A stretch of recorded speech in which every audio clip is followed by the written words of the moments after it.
हनुमान चालीसा पर based astrology और astrological remedies. इस वीडियो में मैं हनुमान चालीसा की दूसरी चौपाई से रिलेटेड एस्ट्रोलॉजी कवर करूंगा। इस सीरीज का ये चौथा वीडियो है। एक प्लेलिस्ट बनाई है मैंने अपने चैनल पर हनुमान चालीसा पर एस्ट्रोलॉजी के नाम से।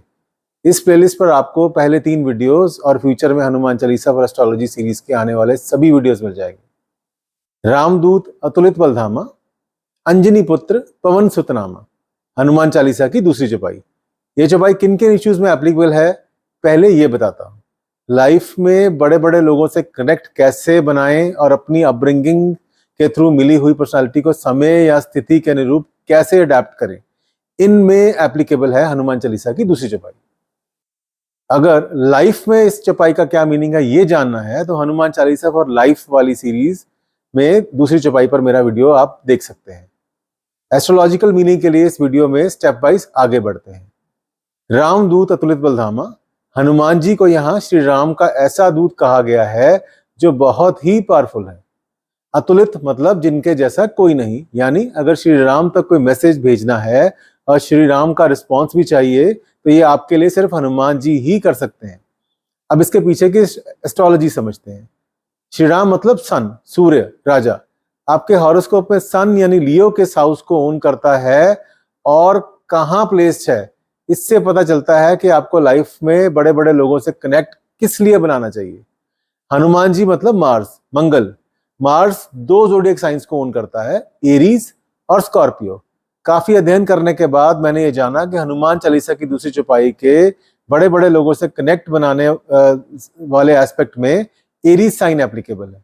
तो मार्स का एरीज साइन किस हाउस को ओन करता है और मार्स की प्लेसमेंट आपके हॉरोस्कोप में कहाँ है, इससे पता चलता है कि बड़े बड़े लोगों तक आप कैसे पहुंच सकते हैं। डिफरेंट असेंडेंट्स में इसका डिफरेंट कॉम्बिनेशन बनता है। एग्जाम्पल के लिए हम स्कॉर्पियो असेंडेंट ले लेते हैं। स्कॉर्पियो असेंडेंट में सन 10th हाउस को रूल करता है, जो कि हमारे नेचुरल वर्किंग स्टाइल को इंडिकेट करता है। पहले भी मैंने कुछ वीडियोस में बताया था कि स्कॉर्पियो असेंडेंट में सन की 10th हाउस की ओनरशिप ये इंडिकेट करती है कि स्कॉर्पियो असेंडेंट वाले हमेशा पोजीशन ऑफ पावर से काम करना चाहते हैं और ऐसा करने से वो अपने करियर में सबसे ज्यादा एक्सेल भी करते हैं। सन की प्लेसमेंट इस पर फर्दर क्लैरिटी लाती है। एग्जाम्पल के तौर पर अगर सन 4th हाउस में एक्वेरियस में प्लेस्ड है तो इसका मतलब है कि आपको लोकल लेवल के पावरफुल लोग परेशान ना करें, इसलिए आपको बड़े लेवल पर कॉन्टैक्ट्स बनाने हैं। मार्स का रोल यहाँ और भी इंपॉर्टेंट हो जाता है क्योंकि मार्स स्कॉर्पियो असेंडेंट का असेंडेंट लॉर्ड भी है और सन की 4th हाउस में पोजीशन भी मार्स की इंपॉर्टेंस की तरफ ही इंडिकेट करती है। डिटेल में तो किसी और वीडियो में बताऊंगा, पर इन शॉर्ट जब भी सन एक्वेरियस में होता है मार्स का रोल सैटर्न को एक पर्टिकुलर डायरेक्शन देने का होता है। ऐसी सिचुएशन में अगर मार्स खराब हो तो होम फ्रंट और कम्युनिकेशन की वजह से काफी परेशानियां आ सकती हैं। इसी एग्जाम्पल को आगे बढ़ाते हुए, अगर मार्स आपके 2nd हाउस में प्लेस्ड है सैजिटेरियस में, तो आपका बड़े लोगों से कनेक्ट कोई कॉमन फाइनेंशियल गोल बनाएगा और ये फाइनेंशियल गोल लीगल या सोशली एक्सेप्टेबल नॉर्म वाला होना चाहिए।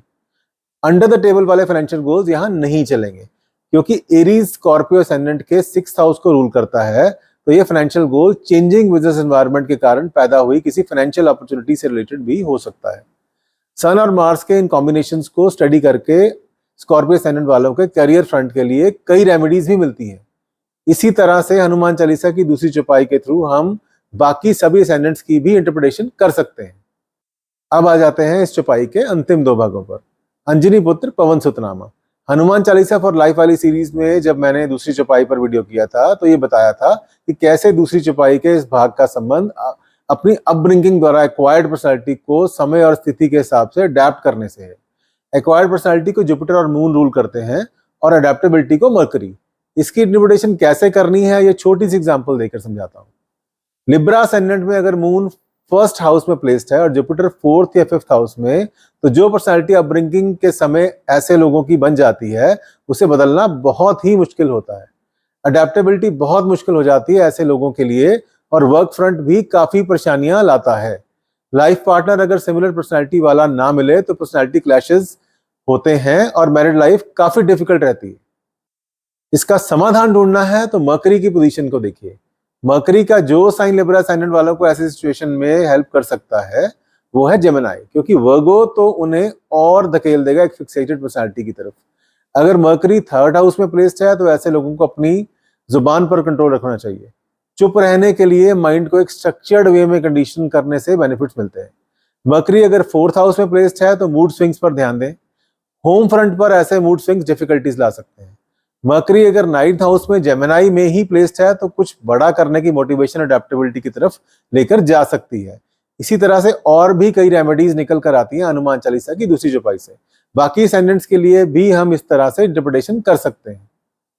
आने वाले वीडियोस में काफी एस्ट्रोलॉजिकल एस्पेक्ट्स और एस्ट्रोलॉजिकल रेमेडीज कवर करूंगा हनुमान चालीसा पर बेस्ड।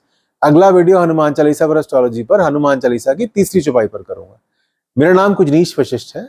आप मुझे 9878904347 पर कांटेक्ट कर सकते हैं। व्हाट्सएप मैसेज भी भेज सकते हैं। मेरा वीडियो देखने के लिए धन्यवाद।